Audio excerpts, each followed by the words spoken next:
Yeah, oh, it's working now.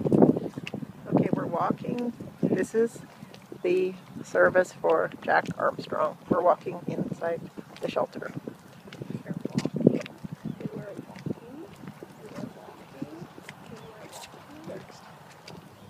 do have a few more chairs, especially if somebody needs one to take one. I have the folders if anybody would like one.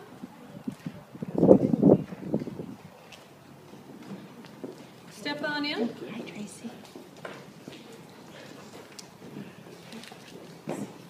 Can I have two of them? Absolutely. Is that all right? Thank you.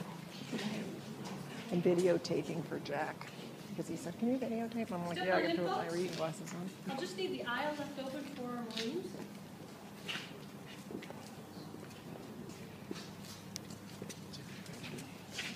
You are coming in.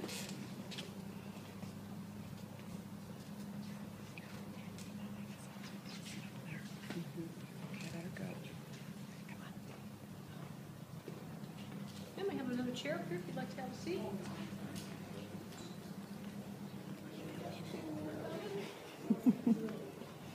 Hi.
Welcome, and thank you, all of you, for coming to the committal ceremony for Jack Keith Armstrong. I invite you to join us in the spirit of love and reflection as we gather in this sacred place and sacred time to remember Jack. Jack, one of three sons of Harold Bud Armstrong and Leona Lundeen Armstrong, was born in Denver on November 12, 1940. He passed away in his home in Lakewood on March 21, 2013. Jack was preceded in death by his parents, his brothers Larry, Jerry, and Robert, and his wife Jean. He is survived by children Scott, Jack, who lives in Abu Dhabi, Leandra, Doug, and Chris, stepdaughters Kathy, Tracy, and Susie, 9 grandchildren, and 4 great-grandchildren. He is also survived by his aunt Vera Lundeen Grant. Jack's ashes are being interred here at Fort Logan because of his service to the United States Marine Corps. My name is Lynn Cressy. I'm a life cycle celebrant, and I was privileged to meet with Doug, Leandra, and Chris, along with Chris's husband Miles, to listen to memories and stories about their dad and father-in-law. I'd like Chris now to come up and tell a few of those stories, or if she prefers, I can tell them. I'll tell them. Pardon my voice, and it shakes a little bit. So I'm Chris, and I'm the youngest child of my father, Jack. So I'd like to tell you a few stories about my dad, and I invite you all to share stories that you have also, either in this forum or back at my house after the funeral and the reception. When we started planning this service, I knew that I wanted to share stories about my dad, but we had to really sit down, my sister and my brother and I had to sit down and say, okay, what stories do we really want to share in this forum? And you all knew my dad, so you know what a dilemma that was. So, my dad was a Marine, but I really, watching those Marines, that was so impressive, and thinking about, watching him go back and forth and getting that flag just right. I just don't think that was my dad, right? Our dad was probably leading the charge to go AWOL for the weekend. So he was always fun. And, our dad was obviously a father, right? But I don't know that he was the father that certainly I see as my husband, or that, we see in Ryan or Doug or any of the dads here. My dad probably thought of a good balanced meal was a banana split for dinner. So I guess the banana was the funny part. And of course he was a husband, right? But I don't know that he was really the husband that we see in a lot of the gentlemen here. I'm sure that his idea of romance with Jean was a night out at Denny's, and then when the bill came, we go Diamond Dash, and then go to the Motel 8 in Mississippi and Sheridan. And if you're not sure if there was a Motel 8 in Mississippi and Sheridan, we can tell you there is, because that's usually where we spend the night with our dad. So I want to share some stories about our dad that, of course, honor his positive qualities and represent the really great memories that I know I have, and Doug has, and Leandra has, and our grandchildren have. But I also don't want to rewrite history just for the sake of saying nice things about somebody once they're gone. So, first story I want to talk about is, and it may not have this 100% right, so those of you who've known him longer, you might have a little bit different spin on it. But there was a train ride when he was a small child. So my dad and his brothers were really a handful when they were kids. And at some point, our grandparents, probably especially my grandmother, said, this is too much, right? I can't take this anymore. She packed him up and made about a dozen peanut butter and jelly sandwiches, took him down to Union Station, and put him on a train to California to live with his family. And he was like 12 years old. He was a little kid. So he's on this train, and he gets, at some point, hungry, right? It's time for dinner. So he knows there's a dining car. And so he grabs a couple of his peanut butter and jelly sandwiches, goes to the dining car, that's where you're supposed to dine, sits down, and the waiter comes around and says, young man, can I get you something? He's like, well, I've got my sandwiches, if I could just get a glass of water, please. So it wasn't until later that another passenger told him, you're only supposed to be in the dining car, I guess one of life's lessons. Another story we talked about was, our dad was always trying to, really in the absence of being able to really provide for his family, in the absence of that, he just wanted to be a cool dad. So he was always trying to kind of do cool things with us kids. So he decided that we should have a leopard as a pet. So he, I don't know the whole thing because I was just a baby, but he goes out and gets this leopard from some sort of shelter and brings it home. And our home at the time, my understanding is like we were living in a renovated chicken coop. And we, of course, had a kitchen table where we would sit and have dinner. But if we were sitting there, the leopard, of course, is hanging out a little too much. So our parents put us onto the kitchen table to eat. So we're eating, and the leopard, of course, knows no difference and hops up onto the kitchen table, starts eating the meal. So the leopard was with us, I think, just a very short period of time. And kind of it came to blows when the leopard decided that Doug looked good for dinner and clamped down literally on his bed. And Doug was like 3 or 4 at the time. And that night, that should be the end of it, right? But I'm sure my dad wanted to give that leopard one more chance. And so that night, I don't think we had doors to our bedrooms. Like we put up mattresses to make sure the leopard didn't get in.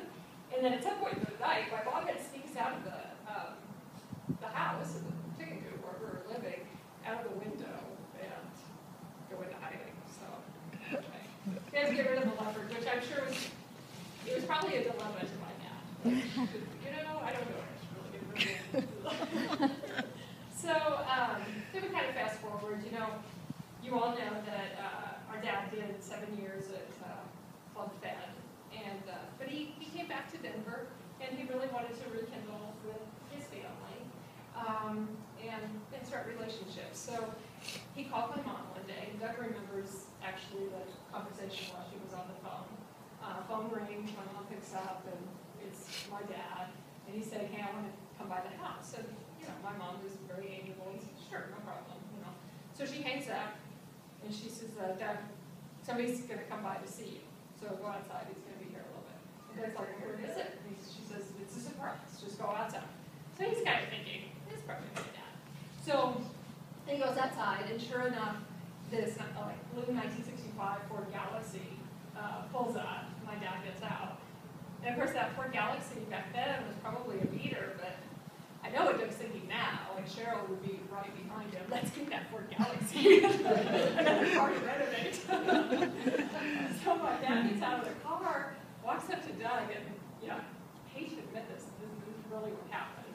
My dad walks up to Doug and says, are you Jackie? So Doug says, no, I'm not Doug. And our dad says, well, do you know who I am? And Doug says, you're my dad. So I guess one of them got it right. So the other story I wanted to tell was actually one of my daughter Sarah's favorite stories about my dad. So when my dad was real little, he was always trying to connect with God, right? Throughout his life, I think that he, for a while was Christian, for a while was atheist, for a while was agnostic, and kind of, I think like a lot of people, a lot of us struggled with his relationship with God. So he was little, got a Bible, and he climbed up to the top of Tabletop Mountain over in Golden. So I honestly don't know how old he was, probably 8 or 9. He climbs up the top of it, and he's up there, and as the weather does, sometimes in the afternoons, the weather starts changing. It starts thundering, it starts lightning, it's raining, he's scared, he's like, I gotta get out of here. He starts making his way down, and if you've mountain climbed, sometimes going up is easier, because you can see your footing, right? Coming down is a whole other story. So he starts getting nervous, he's not sure where he is, a little bit lost, he's scared. He starts praying to God, God, just help me, please get me off of this mountain. If you do, I'll stop lying to my mom. I'll start going to school. I'll stop stealing. I'll stop thieving. I'll go to church on Sunday. Took us to the bottom. And he's relieved. And all I can think of is, thank goodness God didn't help me, so now I don't have to feel bad. Did you want to tell that story? Funny, Sorry, I took it away from you there. My dad definitely had a challenging life. And some of that was put in motion by the family that he was born into, and we can't discount that. But a lot of it was from the choices that he made in his life as well. I think, if I think about like the grandchildren and what they'll remember him always by, I think of the do-rag and bongo drum. And there was never a song with bongo drum. It was kind of one beat for the bongo drum. And when I think about probably my most special memory of him, and kind of glimpse I have when I was tiny, was being in front of our townhouses in Thornton. And I can just remember him twirling me, like having one hand on my wrist and one on my ankle, and twirling me around and around. I don't know why I remember that. So that's, kind of the memories I wanted to share. If there's any that you guys want to share right now, you're welcome to. Otherwise, I'm going to hand it back to Lynn. And I'm going to step up because Fort Logan's going to need the space in a little bit. So, life with Jack was challenging, and Jack's own life was challenging, even to him. Whatever we believe, whatever our concept of God, we can believe, if we wish, that Jack has found peace and the God of his understanding. He leaves behind a legacy of love and acceptance, clearly evident when you have an opportunity to visit with his family later this afternoon. They have reconciled conflicted and conflicting views and life experience with their father. They hold him and his memory in love and compassion.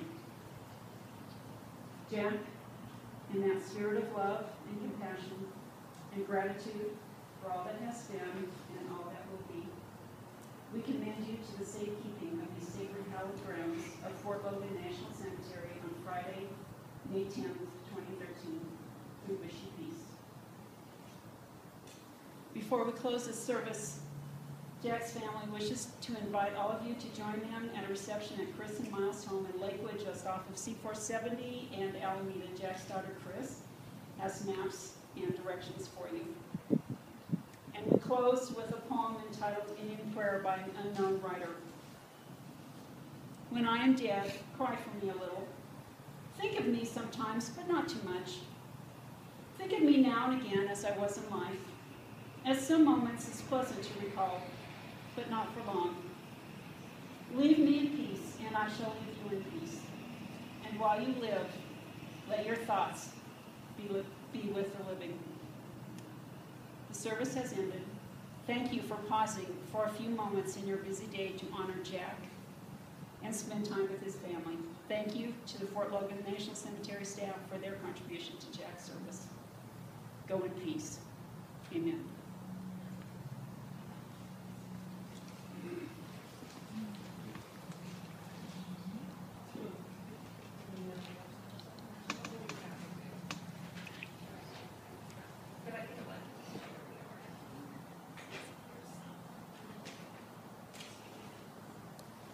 Ladies and gentlemen, that does conclude our service this afternoon. On behalf of the family, thank you so much for attending. I do have the maps if anybody needs one. I'm Jeannie.